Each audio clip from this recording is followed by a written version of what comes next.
morning, everybody. Happy Monday. We have an amazing show for everybody today. What do we have, Krystal? Indeed we do. We got lots of data about who actually, quote unquote, won the debate and what impact, if any, it's going to have on the poll. So we'll break all of that down for you as best we can. We've also got the big Trump mugshot, much awaited, I feel like, on both sides, kind of a national Rorschach test.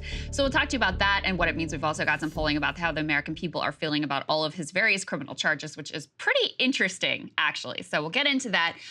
Also some updates in terms of the assassination of Prigozhin, the former head of the Wagner mercenary group. Putin is weighing in now, so we'll play for you those comments. And we also have a new dispute breaking out into the open over tactics on the Ukrainian side between Ukraine and the U.S. So we will give you the updates on that as well. Massive development for unions, new ruling from the National Labor Relations Board. We'll break it down for you, what it means. And this comes as workers affiliated with the United Auto Workers have just authorized what could be a huge transformational strike. So we'll get into all of that. And Oliver Anthony speaks out in the wake of his song being used at the Republican debate. Apparently, he found it sort of amusing and wanted to make it clear that he does not affiliate with either party. He's not too happy about it. He's weighing in. It's a fun one. We'll get into that as well. Yeah, that's right. And before we start, just want to say thank you again to everybody who took advantage of the debate special discount that we had going on during the debate for our annual membership. We really appreciate everybody who has been doing it. And we are excited to say, we are working actively to commission both our own polling, but more importantly, focus groups, professional firms. It does cost a lot of money, though, so if you can help us out, breakingpoints.com to become a premium member. We're building to get you the best possible coverage as we lead into the major election season. So with that, what do the other people's focus groups say? Okay, so I think the biggest question, since Trump is in such a dominant position coming into the Republican nominating contest, is did he lose any altitude whatsoever from skipping this debate? The signals are mixed at best. Let's put this up on the screen. So this was, I thought, in some ways, the most interesting metric. They asked Republican voters who watched the debate, who are you even considering voting for? Like, who's even a possibility on your radar? And they showed the shift for each candidate. And interestingly enough, every single candidate who participated in the debate, even candidates like Doug Burgum and Asa Hutchinson, they all saw an improvement in terms of the number of voters who were even considering voting for them. The one person who saw a decline was Donald Trump, who, of course, did not participate in that debate. So prior to the debate, he sat at 66% of Republican primary voters said they are considering voting for him. He declined about 5 percentage points down to 61%. He is now actually second in that metric to Ron DeSantis, who saw a bump up from 63% to 67.5%. In terms of this particular metric, the person who saw the largest jump was actually former UN ambassador and South Carolina Governor Nikki Haley, who many thought had a strong performance. I have a whole thing about the substance of her performance that I'll get into later. But, a lot of media coverage that was very fawning of her, and she had, I think, a better than many people expected performance up there on the debate stage. So she jumped up from 30% to 46.7%. This, again, in terms of people not who are supporting her, but who would even consider voting for her. So, Saagar, on this one metric, you do see that there was a little bit of damage to Trump. Not enough to, really eat into his lead, but you can see there is somewhat of a risk in his strategy of not participating in these debates. The benefit that he has is that of those 61% who are considering voting for him, most of them are not only considering, they're going to vote for him. So that seems pretty important. It's like, well, I'm considering a lot of things, but where you ultimately end up is what actually matters. In terms of also the overall debate from the Washington Post, we have this. We can put it up there on the screen. One of the immediate post-debate polls that dropped, 29% actually thought that DeSantis won the debate, 26% for Vivek Ramaswamy, and 15% for Nikki Haley. I'm kind of most surprised by the DeSantis figure, but I mean, it did kind of settle, I guess, a debate after the debate of whether he lost or whether he won. I kind of put it as neutral because I was like, well, he got his greatest hits lines. He seemed to do fine. He didn't take any incoming fire. He didn't have any bad moments with Chris Christie or anybody like that. He was, I think, the fourth person who spoke most in the debate. So not too much, not too bad. And everyone, he has a high affection among amongst a lot of GOP voters, and they liked him. And then it's also not a surprise that the other two people with bigger breakout moments, Vivek Ramaswamy and Nikki Haley, seeing their overall favorability, consideration, and polling bump rise. So we haven't yet seen the massive bump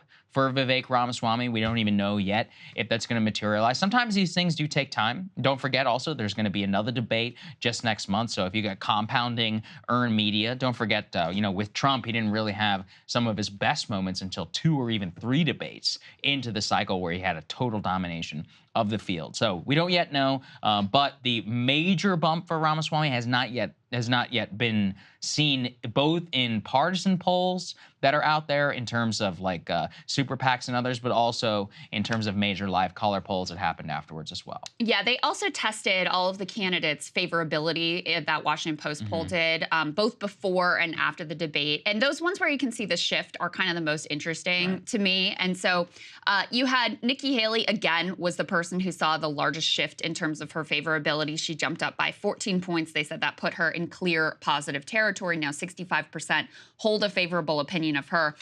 Vivek, his shift is interesting because on the one hand, he jumped up 10% in terms of the share of GOP debate watchers who have a favorable opinion of him, but he saw an even larger increase in the share that say they have an unfavorable opinion of him. So because he was so aggressive and, so sort of like, getting in there and mixing it up, and his stances were very clear, but some of them also quite divisive, he saw some people who really loved that and some people who apparently did not like that as much, which I think could be part of why you haven't seen in the polls any bump for him, even though you had a large percentage of people. I mean, many of the post-debate polls did say that he either won or came second in the debate.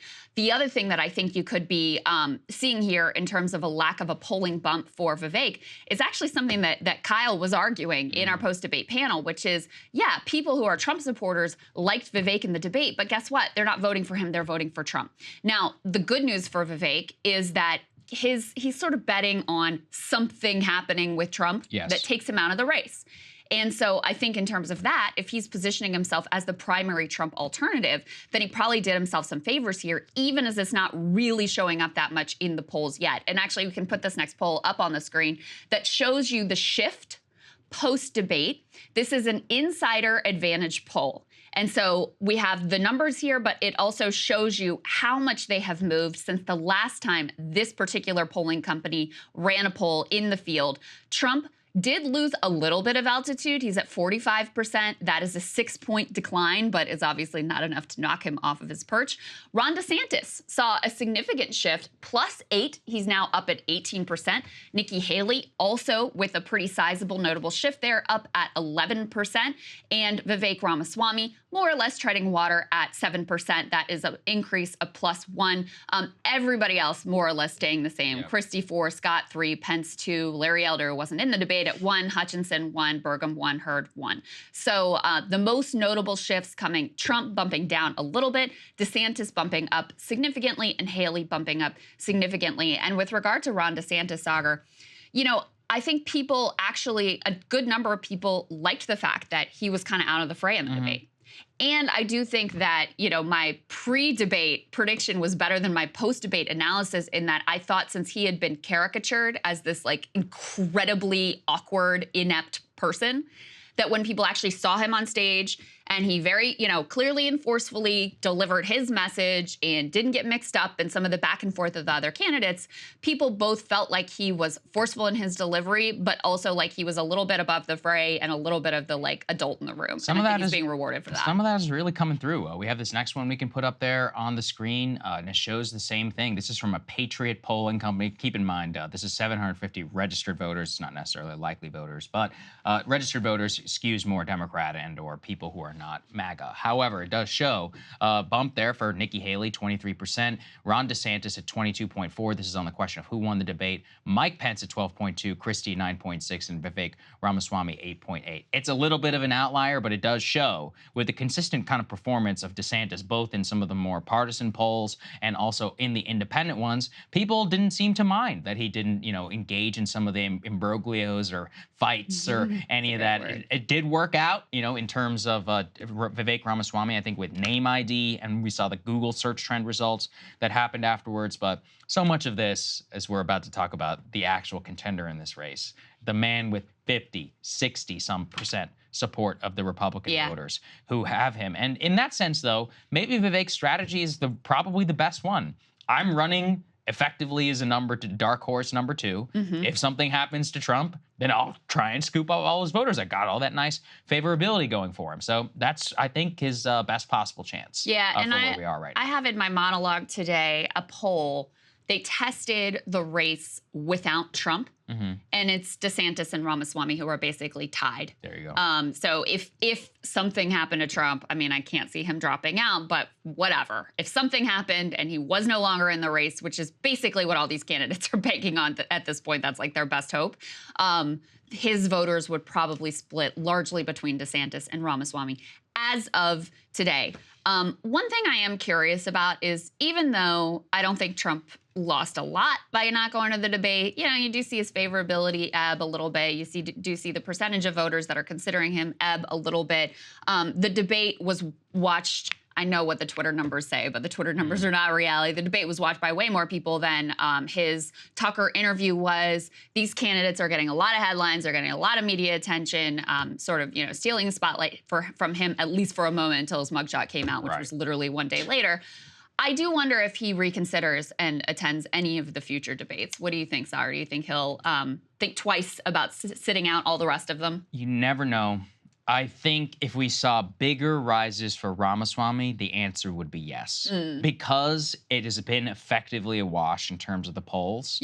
I think his strategy was ultimately correct. And as we are about to talk about, the mugshot is clearly the #1 news story for most normal people. I mean, ask people who are out there who don't engage with our show or are in super users, quote unquote, whenever it comes to politics, media, what do they know about? I guarantee you they've seen that mugshot on Instagram or, posted on Twitter, or somebody sent it to them, as opposed to a single clip from the GOP debate. And that's because, I've always said this, like Trump, he's not a politician. He's a pop culture icon. He's a fixture of American culture since he was in freaking Home Alone 2. It's just like you can't get away from that. He was in rap songs. He was on The Apprentice, the highest rated network show at the time. It's just a different stratospheric level and of name ID, and then he was the existing president. So when he gets his mugshot out there, and I think we're all about to talk about that, that's just gonna wash, a lot of these things. And, considering his fundraising haul and all that we're about to get into, I think he probably made the right decision. And to bolster your point, there was also a Morning Consult poll post-debate. They do their tracker, I think, basically on a weekly basis.